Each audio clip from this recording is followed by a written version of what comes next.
Justin Jackson goes to Oklahoma City, and the Mavs get James Johnson. Like, Donahue literally has the athleticism of an elderly man, bro. Bro, he does not have any type of athleticism.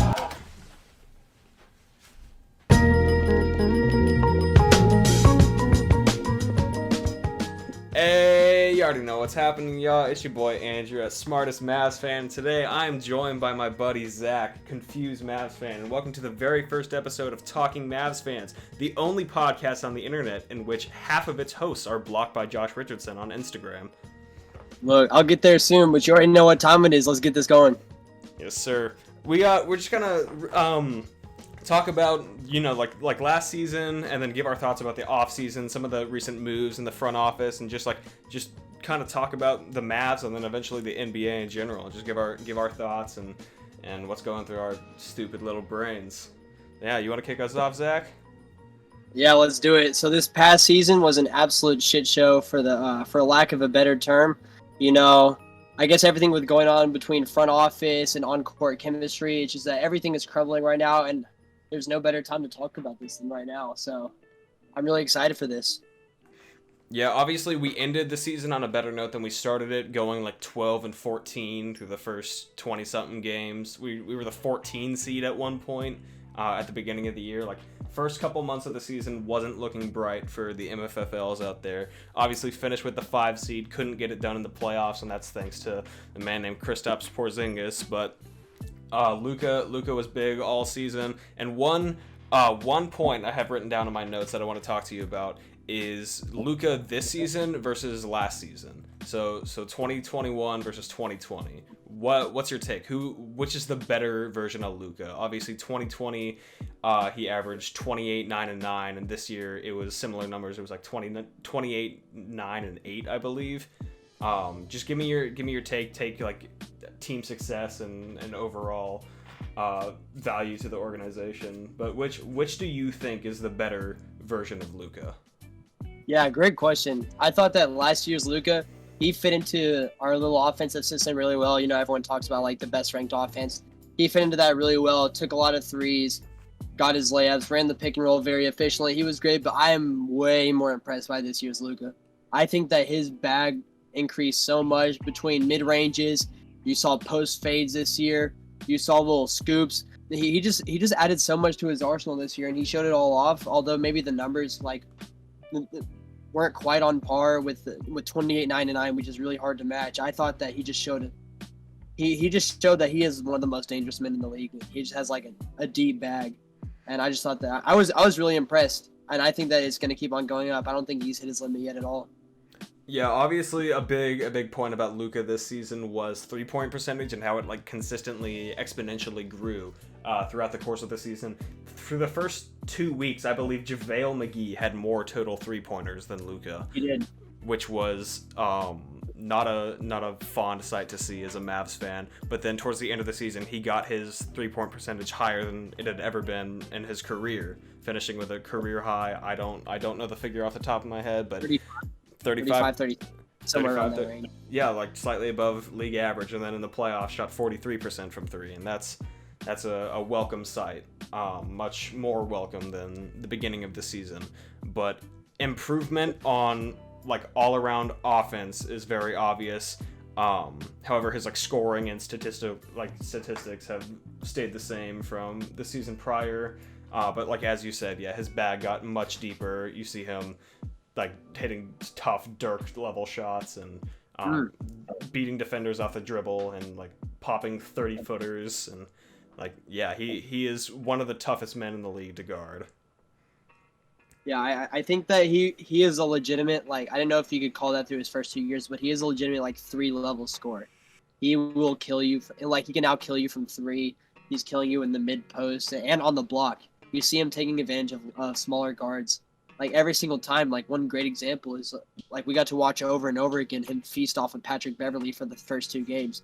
They eventually had to switch up that matchup. They changed their entire defensive scheme for Luka because he was just killing Patrick Beverley the entire time. And then if you take that away, then he goes to his 3-ball, he goes to his mid post, and he's a legitimate 3-level scorer now. And that was really fun watching him transition into this efficiency master, like just taking a bunch of threes, taking it coast to coast, into really just becoming this half court monster. So I was really impressed with that side of his game. Yeah, a lot of people, when they think of the word finishing in regards to basketball, they think of like Russell Westbrook dunks or John Morant posters. But Luka, I genuinely think Luka's one of the best finishers in the league, because he'll be like isoing you for 7 seconds on the perimeter, then just blow by you and get a wide open layup. And like he can throw it down when he wants, but his skill to just lay it up over any defender and go around anyone for an easy paint bucket is like unmatched, and he's like top tier in the league in that regard. Yeah, you'll hear like Jeff Van Gundy and Doris Burke saying this over and over again, but like the strength on that kid is very an underrated aspect of his game. The way that he uses his little bumps to create space and just make it look so easy. He makes it look so easy, just like bumping and finishing and just like drawing in ones. And he doesn't even get as many fouls as he should. He doesn't. But the way that he does like force contact and make acrobatic and ones, it just looks so natural, and it's something that's going to be with him forever. The one thing that I like to see him, of course, like he is a very physical player and he's going to get fouled. The only thing that he really decreased in all year, everything else was an improvement. The only thing he decreased was free throw percentage, and I think that that's going to be a mental game that he's eventually going to get over. Yeah, obviously in the playoffs he shot like 50% from the free throw line, which is like, I think it was third worst in the league, just above like Giannis and Ben Simmons. But like he compensates for that for averaging 35 points a game on like 30-foot one-legged step back threes over 3 defenders. So it's strange how his range can extend that far, but he can't hit like 5 straight free throws. Yeah, it's just mental. It's just mental. You see it around the league, and he's gonna get over it. You know, I saw Giannis yesterday in Game 6 go 16 for 18 at the free throw line. Whenever everyone thought that he was just in his own head the entire year. So another thing to talk about with Luka is obviously his clutch performances and his game winners. So we got the buzzer beating fuck all shot from Memphis, and then the step back 3 over Boston for the win with 0.1 remaining, and then like game winning, like not necessarily buzzer beaters but super clutch shots over the Spurs and over the Pelicans for his career high 46. Like those were this was Luka's year in terms of, hey, give me time to get off a shot at the end of the game, I'm gonna make it in your mouth. Yeah, he had a lot of before this, he had a lot of like daggers, and he had a lot of like just clutch performances, clutch shots. You know, like going down the stretch against like San Antonio early. You know, his rookie year in Minnesota. But he never had like game winners, and so he had multiple like after the first one obviously being in the playoffs last year against the Clippers, and then after that like he's actually starting to hit game winners, and now people are like. So Skip Bayless was one of those guys that was like, oh, he's not clutch. He's not going to hit the game winner. He's just not comfortable with shooting. It's a rare 3.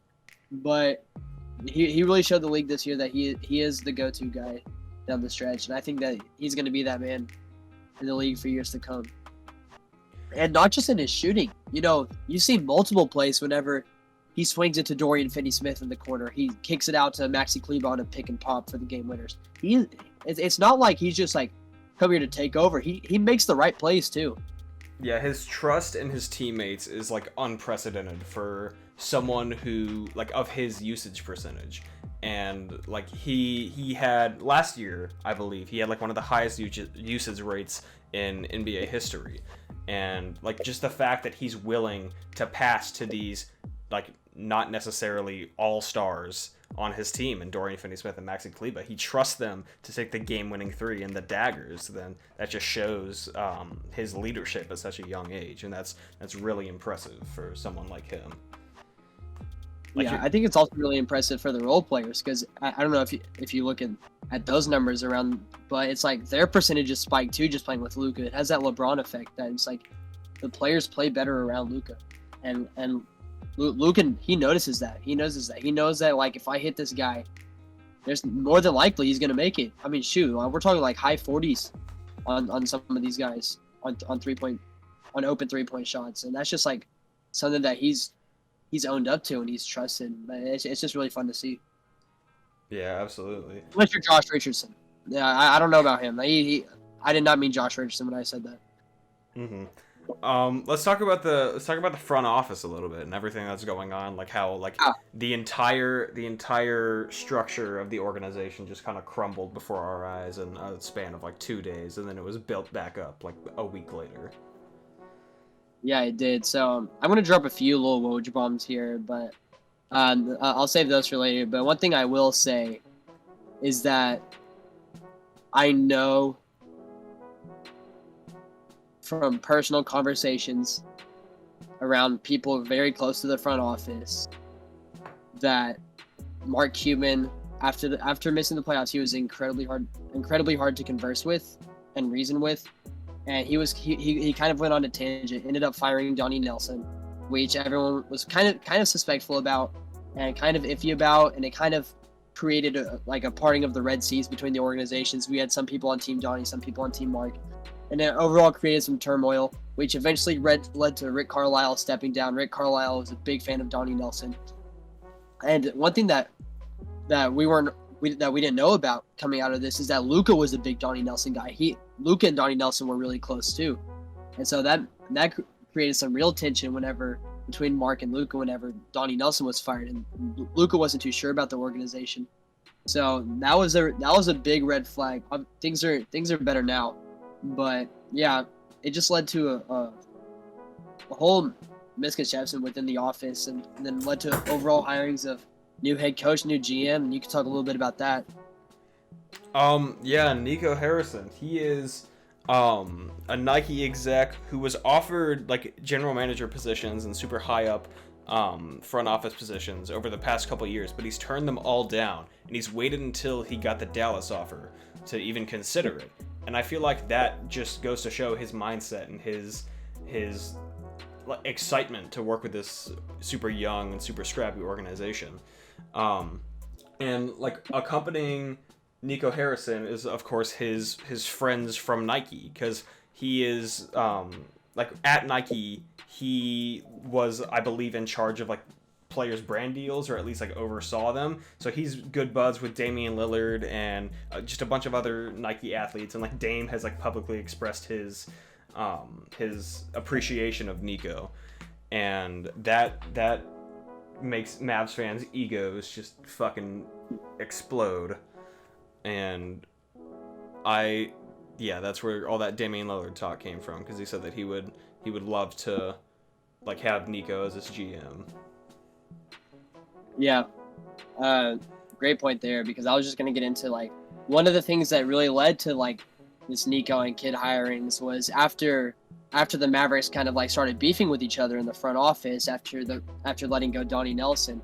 One thing that was notioned around by my close source, I'm not gonna rat anybody out, but is that they needed to get Dirk on board. That Dirk had to be on board with these new hirings. So Dirk has a new role within the front office and the organization, and that worked out in the best way possible, as Dirk things usually go. And so Cuban really wanted Nico. Cuban was a big fan of Nico. Cuban's a businessman. Nico's a businessman. Nico knows how to work his way around the league, talking to these young guys, and he knows a lot of these players. He has deals with a lot of them, and so, or he's worked deals with a lot of players. Obviously, he doesn't have it now because he's a general manager for the Dallas Mavericks. But one thing was that Cuban wanted Nico, and then Dirk wanted Kidd. Cuban initially didn't want Jason Kidd as the head coach, but that was the Dirk thing. Dirk really wanted Jason Kidd, an obvious basketball savant, a real floor general who's seen aspects of the game that very few have. And so it's gonna be really interesting to see how that works out. But I think that after a really rocky start, I really think that the Mavericks have done well on assembling a group that is really going to like pour into the team and really push us in the right direction. Yeah, absolutely. And then a big part of the whole coaching debacle is, of course, them choosing Jason Kidd over Jamal Mosley, who was the fan favorite and the player favorite. And I spoke with a member of the Mavericks coaching staff. I'm not going to rat out who, but he said that a majority of the front office and the coaching staff and everyone like that didn't know what was going on. It was just the select few individuals like Mark Cuban and Dirk, and then that whole consulting team who were aware of what was going on. And then when the news broke that like the Mavs didn't even consider Jamal Mosley, that sparked outrage both in the front office and in the Mavericks like fan community. And like obviously that's a tough blow. Like we've been rooting for Jamal Mosley, like especially me. I was rooting for Jamal Mosley since like Mosley fan page. Yeah, earlier this season was when I really started to take notice of Jamal Mosley, like especially after the when Rick got ejected early in the year, like January-ish, and Jamal Mosley stepped in the Raptors game. We lost that game, but his like defense, like it was very obvious how the defensive plays were being changed, and like we were already down too much to come back, but it was very clear that the Mavs were much more competent on defense once Jamal Mosley stepped in. I thought that a coach like that was exactly what this offensive heavy team needed. So I think it was obviously Jamal Mosley getting offered the Magic job, taking that. Good luck to him. I think that's almost a perfect role for him, where he's got like tough-nosed defensive guys like John Isaac and Michael Carter-Williams around him. I think that'll be fun to work with the obvious offensive talent and Nikola Vucevic out there. That'll be interesting to see how that goes down. Vucevic is in Chicago.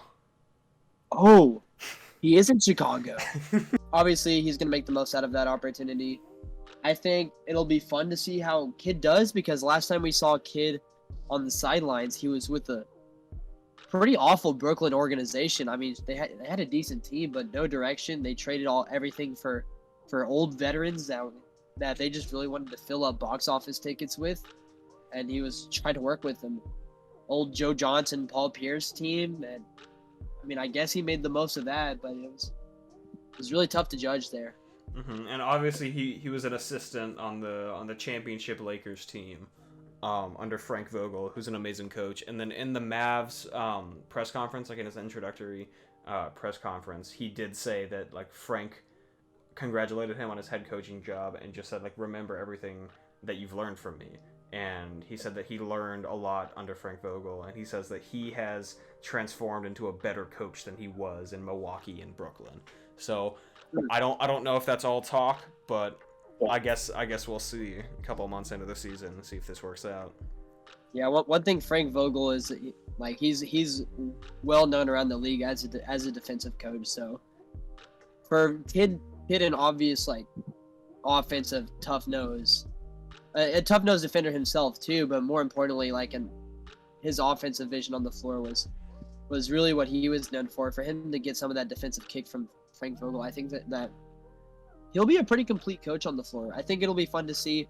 Obviously, we don't know what's going to happen. I don't want to speak things into existence that are going to be horrible, but I think that things are going to work out pretty well. All right, you wanna talk about our off-season wish list? Let's do it. All right, we've each whipped up a little wish list for what we hope to happen in the near future of the Mavericks organization. And obviously, like a second star for Luka, even if it means dropping Porzingis, that's at the top of my list. I don't know if it's at the top of yours, but a second star is exactly what we need. And I just don't see Kristaps in the long run being that second star for Luka. Yeah, first thing in my list is one thing that I'm really, really eager for is to somehow sign Tim Hardaway Jr. back. I know that he's got a player option and he's earned every penny that he's going to get. I am so scared that a team is going to offer him a max contract, because obviously that is something that I don't want my team matching for Tim Hardaway Jr. But I just thought he was so good this year. He is just such an energy uplifter. I think that Tim Hardaway Jr. can be a third guy on the Dallas Mavericks team. I think he can. Whether the second guy is Porzingis or somebody better. Obviously, there are people better. But I think that Tim Hardaway Jr. can stay as that third guy. Yeah, absolutely. I've been a big Tim Hardaway guy since the Porzingis trade, or I guess Mavs fans have been relabeling it as the Tim Hardaway trade. Yeah, he's not Trey Burke trade. Yeah, he's not good. The Courtney Lee trade. He's not good enough to be a consistent second option for Luka, or he's not consistent enough, I should say. Like when he's on, he's on, and he's like one of the best players in the league. But that's just not consistent. He's like Chris Middleton, but to an extreme, where like one game he'll have. I was just saying it's really tough to evaluate Kristaps because if you look at his shooting split, you're like, oh my gosh, this guy's averaging 20 and 9 shooting 37% from three. It's like, wow, this guy's great, but it's like the ups are ups and the downs are down. It's like kind of what happened with early Tim Hardaway Jr. Really hope that Porzingis can get over that hump because that's one of Kidd's thing. Jason Kidd's things is that whether Porzingis is on the team come the start of the season or not. Jason Kidd has said that whatever happens, if Kristaps is on the team, he wants Kristaps getting over that hump. He knows that he can. Heaven forbid any injuries happen. But I mean, we'll see what happens. That's just one thing that I remember Jason Kidd being big on. Mm-hmm. Yeah, Kidd is big on Porzingis, and Nico said he's big on like getting his hands dirty in the trade market. So he didn't mention any names, obviously, but he did say that he's ready to make some splashes come this offseason. And another big thing for the Mavs is free agency. Obviously, Luka is very likely to sign the max contract. So that leaves a good amount of money, but we don't have enough to sign a star with KP's 30+ million on the roster. So I'd say if we're aiming for a superstar in free agency, and the biggest one obviously is Kawhi coming off an injury. He's most likely to decline his player option. We'd probably have to execute some form of sign and trade with the Clippers for that. Some sort of witchcraft. Yeah. I have no clue why he's going to come to Dallas, but and never know. Obviously, you don't know how long he's going to be injured for and whether or not it's worth that. But I'd say that's more realistic than somehow pulling off a trade for Damian Lillard. Like, what the fuck can we give Portland other than like KP and Josh Richardson? Like, if I saw a trade coming my way with Josh Richardson like in the forefront of it, I would like block the GM on all social media. You heard it here first, Nico. You have one less follower on Instagram. But one thing that I am really skeptical about, and kind of antsy about, is that, and I'm really not looking forward to this, is seeing all these little jersey swaps with Mavericks players and Damian Lillard. Y'all know damn well that ain't gonna happen. Y'all know damn well we don't have anything to offer him except for whenever he's a free agent. But I don't know. I mean, you're gonna see it all year. You're going to see the Damian Lillards. You're going to see the Bradley Beals. You're going to see Jimmy Butler. You're going to see all those in the Mavericks jersey swap at some point. It's just bound to happen. Yeah. So some big free agents that I think the Mavs could finagle their way to sign, like maybe for a little bit less than they're expecting. I got a list of players here. Like John Collins, he's probably going to want a decent amount of money, and I don't think the Hawks have the cap space to do that if they're going to offer Trey a max contract. Kyle Lowry, Lonzo Ball, JJ Redick is a free agent this year, and I really hope we do re-sign him. Like he's on $13 million right now, but he's old as fuck. So I hope. We sign him on a better deal. Yeah, obviously, like 2 years, $4 million a year. Like that's a more JJ Redick 36-year-old type salary rather than $13 million. But like his impact, although it's not like super tangible when looking at the season as a whole, like he'll come in and hit a couple threes. Like I'm not sure like what he was averaging, but like every game I watch, it seems like he'll put up like 9 points in 20 minutes, and that's that like just quick like 3-point specialist is reminiscent of Ryan Brokoff to like a higher degree. And I think that's a little bit of what the Mavs are missing in the absence of Seth Curry. And obviously it's not big enough to fill that void, but JJ's been an impact player as soon as he came over. Right. I think that speaking of JJ Redick, his shooting splits weren't great this year as a season.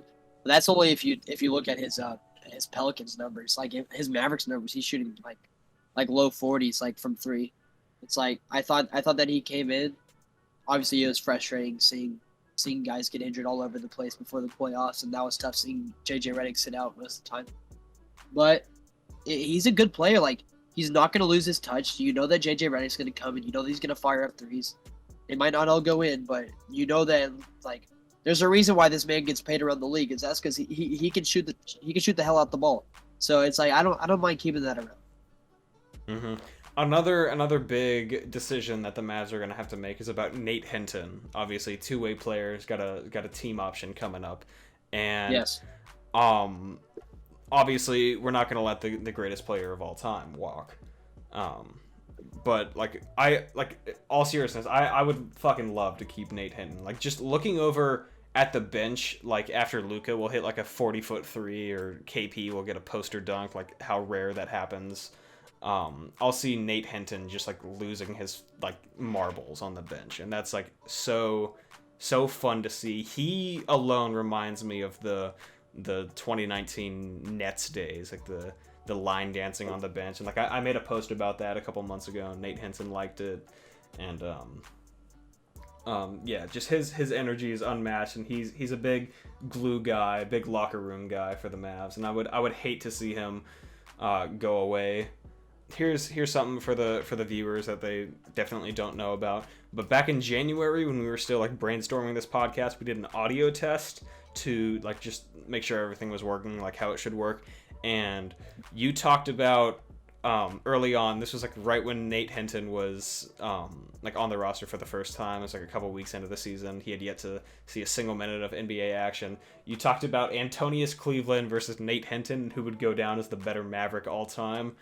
And at that point, Antonius Cleveland's Mavericks days are most likely done, but he has 23 total points as a Dallas Maverick, and you wondered if Nate Hinton would ever surpass that insurmountable obstacle of 23 drop points. The number, brother. 31, Drop the number. 31 total points for Nate Hinton. Let's He go. officially makes him the greatest Maverick of all time. He officially surpassed Antonius Cleveland. What a milestone for Nate. You know, honestly, I don't know what else that man could have done with the limited amount of minutes that he got. There's nothing more he could have done. He celebrated his cheeks off the bench. He did as much as he possibly could. He surpassed Antonius Cleveland in less minutes. I don't see what else he could have done. He's earned his spot. Mm-hmm. Absolutely. So I do got one final thing on my wish list, and that is to get like a mid first draft pick this year, because this draft class is looking like it's pretty stacked. And one guy who I've been like ever since like the start of March Madness, I've had my eyes on this one dude for so long, and that's Corey Kispert from Gonzaga. He had hell of a season, hell of a 3-point shooting season, and the Mavs, modern NBA, you need a team full of 3-point shooters, and most of our guys can hit threes consistently, but I don't think any of them, with the exception of maybe like on Tim Hardaway Jr. and I guess JJ Redick, no one can hit threes at the level of Corey Kispert, and I think he'll come out like from the middle of the first round, like max like 20th overall pick. He'll come out shooting, and I think a couple years from now he'll be like in the top 10 shooters in the league. And I if the Mavs can somehow get their hands on him, like I'd be fine with just dumping Josh Richardson for a first round pick. That'd be something that I'd be really happy about. Corey Kispert on the Mavericks is like, I see that as a match made in heaven. Yeah, and speaking of things that I'd done for Josh Richardson, I think. What do you think? I'm thinking maybe like 2 pieces of extra gum. I'd maybe 2 nice lawn chairs that I can just like throw in my backyard. And yeah, I'll take a draft pick too. One thing that I am high on is really looking for that. I think overall people look way too much for a solid role player at that 25 through 20 spot in the draft.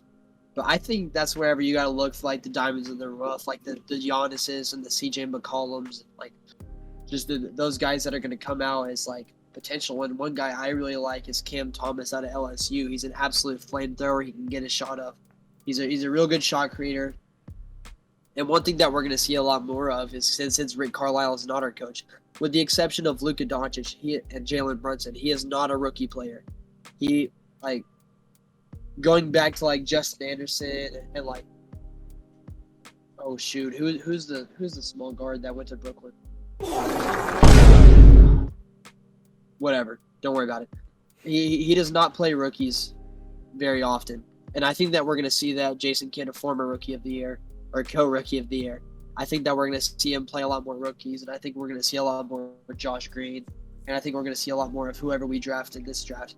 I think that we're going to see a lot more because overall, that was not Rick Carlisle's forte. He was the big earn your spot kind of guy, and I think Jason Kidd's more of like, if you've got it, you've got it. And I think that whoever we draft is going to have a decent role with the Mavericks. Spot on.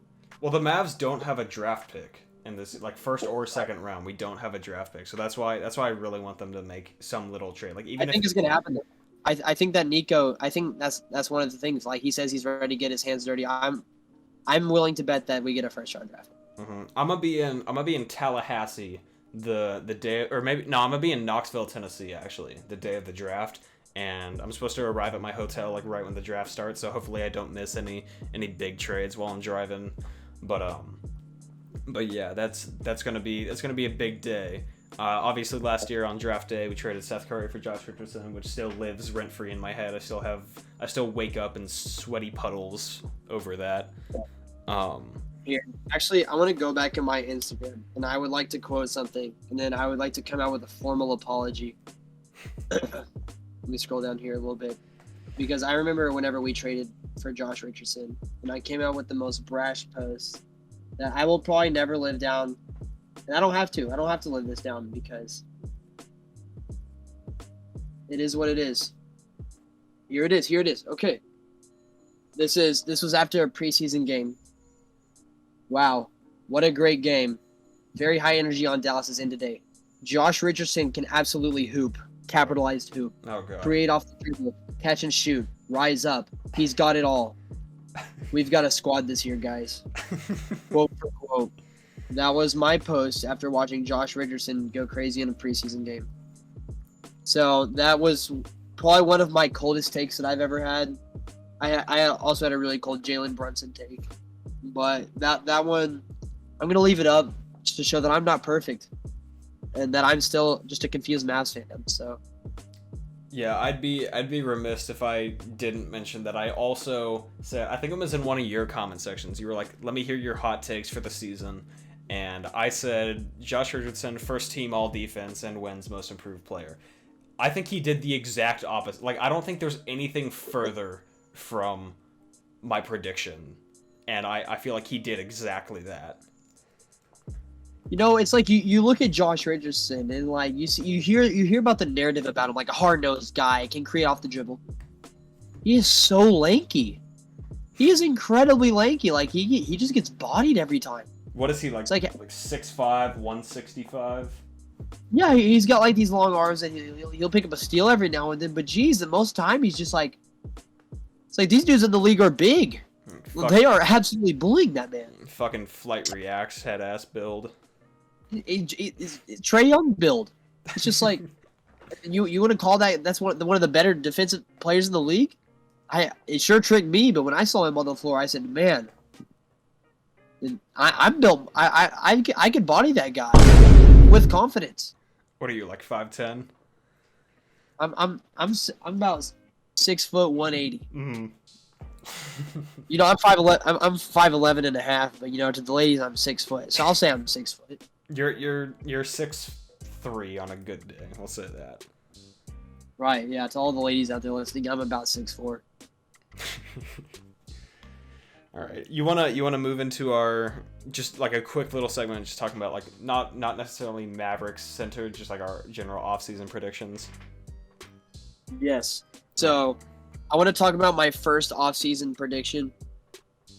I think that Kylie Jenner's not with Travis Scott anymore, is she? Pretty sure that. I don't think so. I don't think so either. So my thing is that a Kardashian is going to get back in the NBA market. I don't know who it is. I think it's going to be Kylie Jenner. But I'd really love to see Kris Jenner get in the NBA market. I think that would be really entertaining.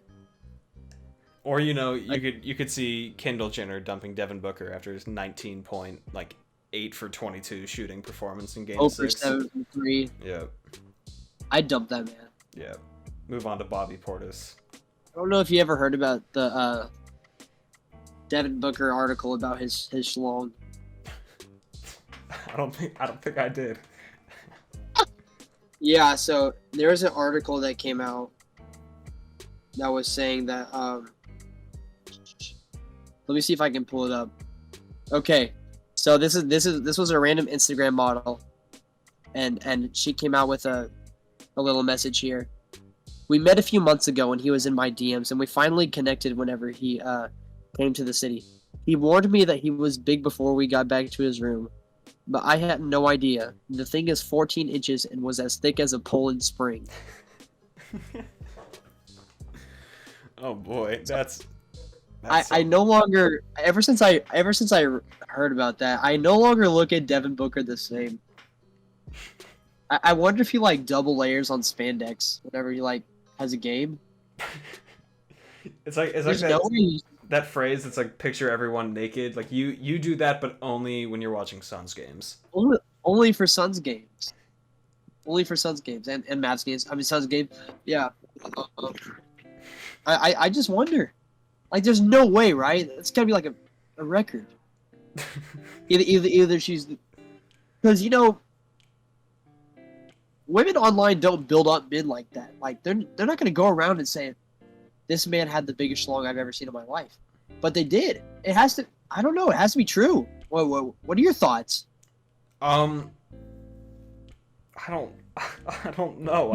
You see multiple celebrities come out and say like, "Hey, so and so is a shrimp. So and so's got nothing on him."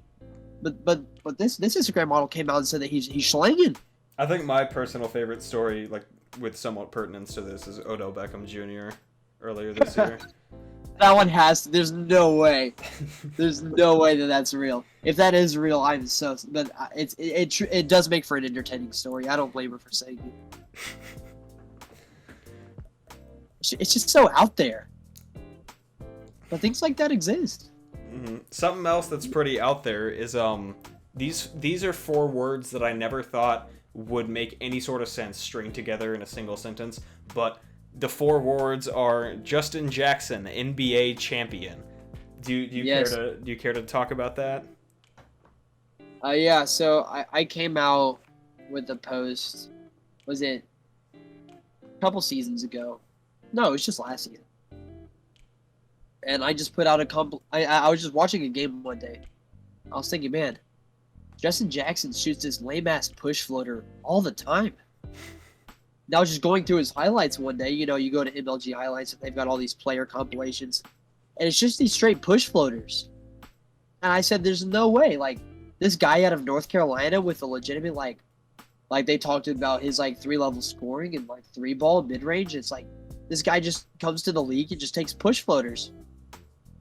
I said there's no way that this is that he actually does this. And so I go through his tapes and it's just push floaters. I put it out on Instagram and became it was a pretty big hit in our community. So we've got Justin Jackson has a lot more supporters than he knows that he has. There are a lot of people that were rooting for him in my DMs saying Justin Jackson is an NBA champion. And you know what? No one deserves it more. No one deserves it more. You know, it just shows you that the Mavericks took on this guy as what we thought was going to be a starter. There was word that he was going to start over Tim Hardaway Jr. early in the year. And now he's averaging 0 minutes a game with the ring on his left hand. So congratulations to him.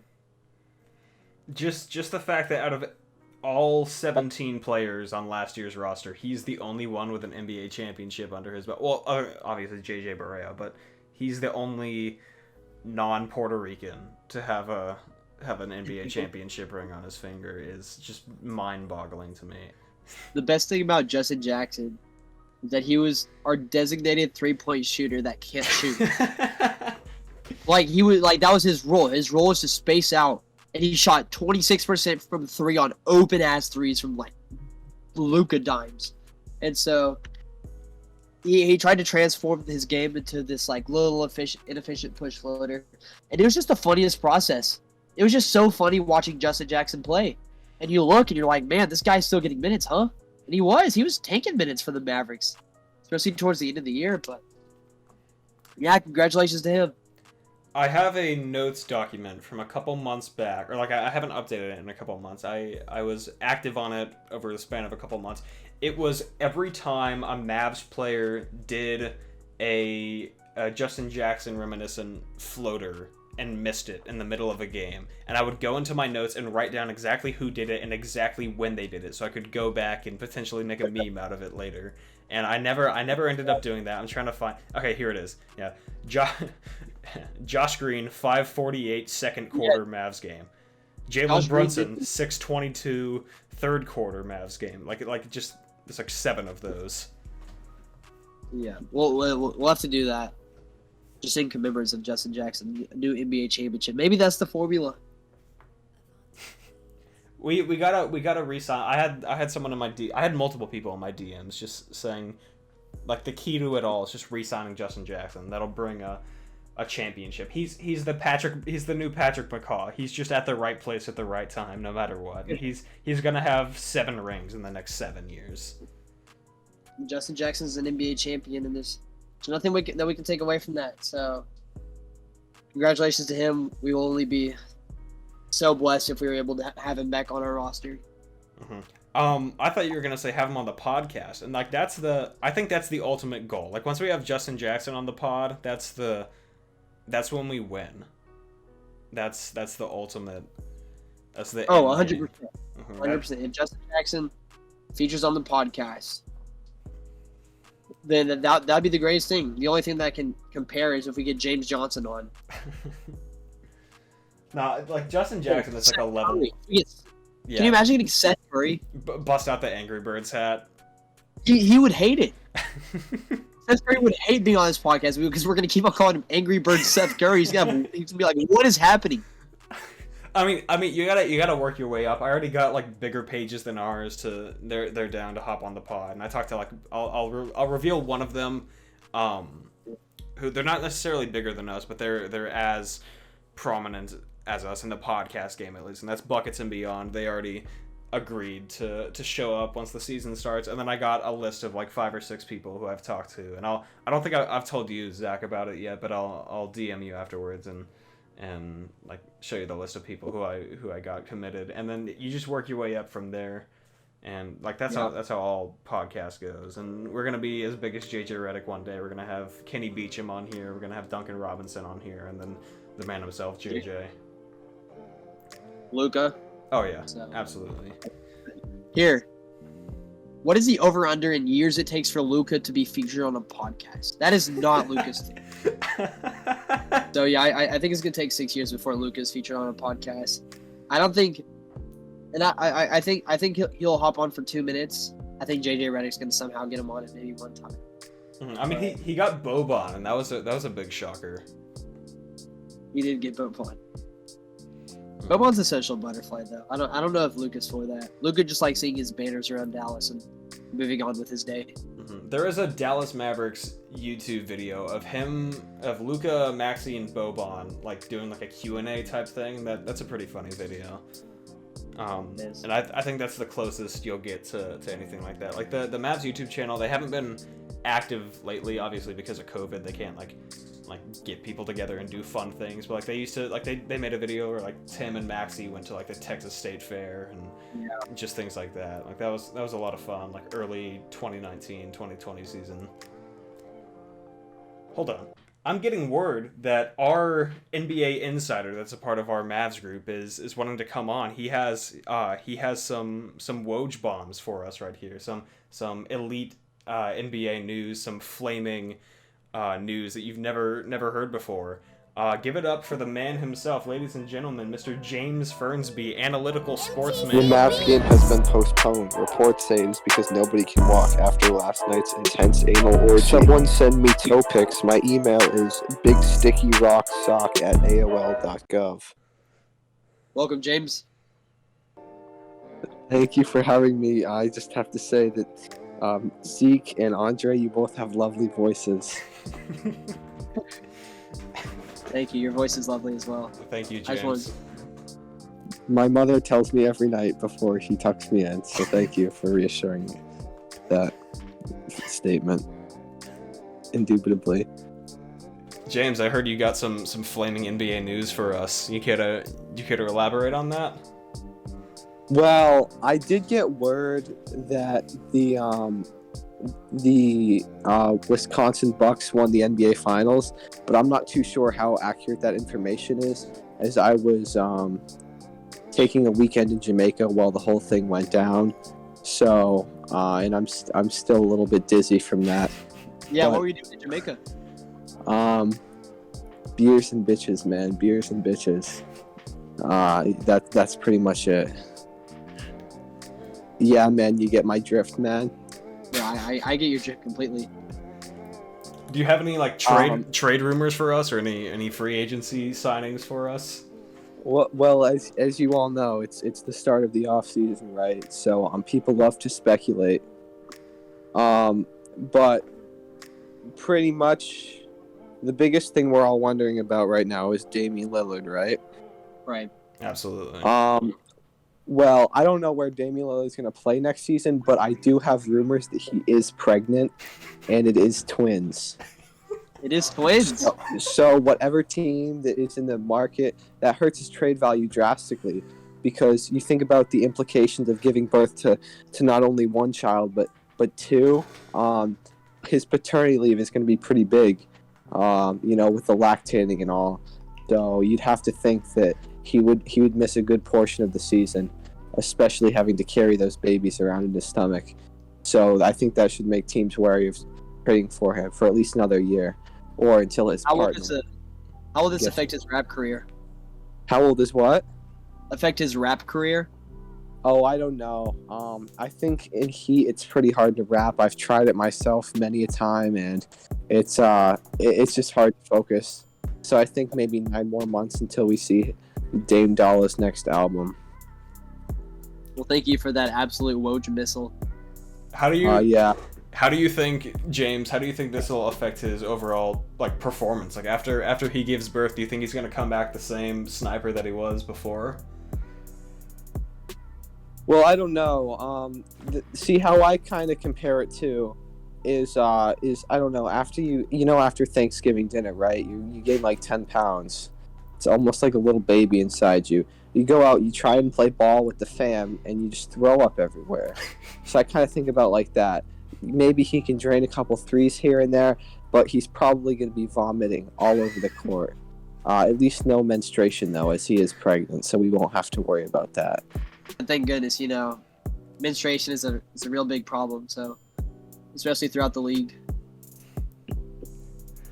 I feel that vomiting all over the court is actually like a tactical advantage. Like, you get your opponents to slip everywhere, they're gonna lose the ball, like drop it out of bounds. Like that's a big advantage. So I don't know why more NBA players aren't getting themselves pregnant. Think about it. Think about whenever you vomit. You're vomiting. Yeah, right. but with COVID-20 on the rise, you really you don't know how people will look at that vomiting. He's probably going to be in quarantine. People don't want the COVID, so I'd have to think that although it seems like a helpful advantage, he'd be having to spend a lot of nights in a hotel room getting tested, because people still don't think that men can get pregnant in this day and age, where we're striving for gender equality, which is really fucked up, but it is what it is. Mm-hmm. And I would say, if I were whoever has Damian Lillard once he makes his comeback after his unexpected pregnancy, I would say use the vomiting as an advantage and wait for like a championship game, like final seconds. That team is up 1. I would have Damian Lillard just throw up on the floor. It's like a suicide bomber. You take out all of the opposing players and make them put in their bench warmers while also like taking himself out, and that's a huge advantage for whatever team lands him. Yes, I could definitely see that occurring. James. So with this Damian Lillard pregnancy news going out, are there any teams that are a little speculative, or that are they restraining trying to sign him now, or it's like all in through this pregnancy? Well, the Knicks don't really care because they're just desperate for star power. They've always been. Yeah. Thank you, James. Yeah, Reliable as ever. We hope to have you in future episodes. Maybe drop some even bigger Woj missiles. We thank you for your time. We thank you for your insight, and Yeah, have a good day, man. Thank you for having me, beautiful, lovely men. I don't know how much I'm going to be able to do this, as I'm going to be at the NHL Combine for the next 3 months, taking my hockey skills to Canada, but we'll see. Well, good luck with that. Thank you. I love you all. All right. Twins. You heard it here first. Damian Lillard is pregnant, and some other things that he probably said. I wasn't listening that closely. Yeah, that I think that'll just about do it for the first episode. You got anything else to say, Zach? No, I have nothing else. I feel like that we covered a lot in this episode.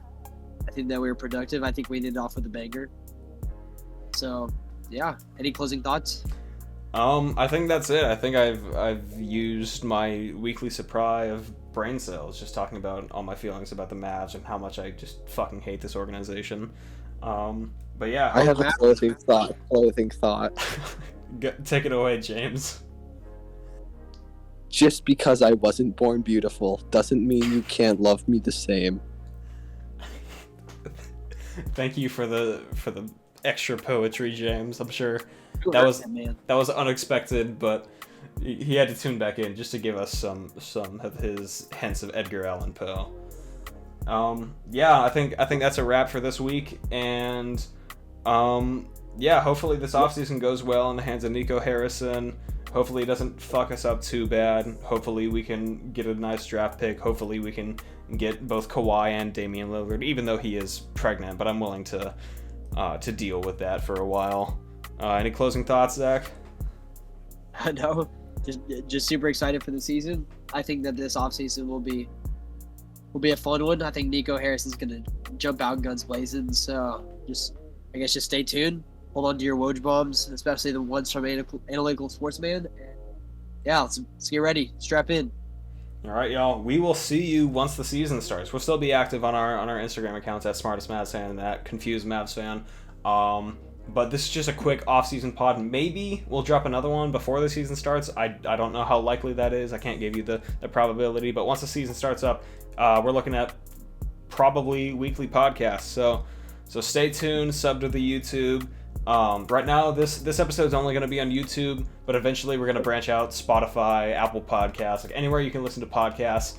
But yeah, just stay tuned. Both of our Instagram accounts will be dropping Woj bombs about the podcast, and yeah, more news is to come. And I really hope this takes off, and this is the next JJ Redick podcast.